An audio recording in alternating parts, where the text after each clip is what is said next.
नमस्कार मित्रांनो, मी महेश शर्माळे सर. तर बरेच जण आता विचारतात, की आम्ही टेस्ट सीरीज किंवा पेपर कधी सोडवू?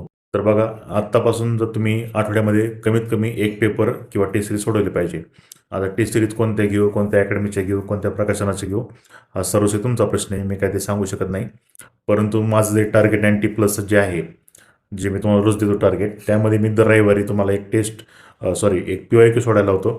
म्हणजे मागच्या वर्षी प्रश्नपत्रिका तुम्हाला मी सोडायला लावतो.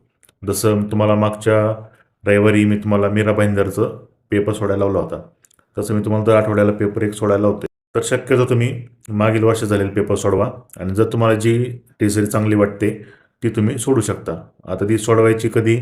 तर रविवारी 11 ते 12:30 या टायमिंगमध्ये सोडवायची, म्हणजे तुमच्या मेंदूला सवय होऊन जाते त्या टायमिंगमध्ये ॲक्टिव्ह राहण्याची. ते तुम्हाला नंतर कळतं, पेपर ज्यावेळी तुमचा जवळ येईल त्यावेळी तुम्हाला कळतं की ही छोटीशी सवय किती तुम्हाला तुमचा स्कोर वाढू शकते. तर अशा पद्धतीने तुम्ही दर रविवारचं 11 ते 12:30 या वेळेमध्ये एक PYQ म्हणजे मागील वर्षाच्या प्रश्नपत्रिका सोडवायच्या आहेत. तर व्हिडिओ आवडला तर जास्तीत जास्त शेअर करा.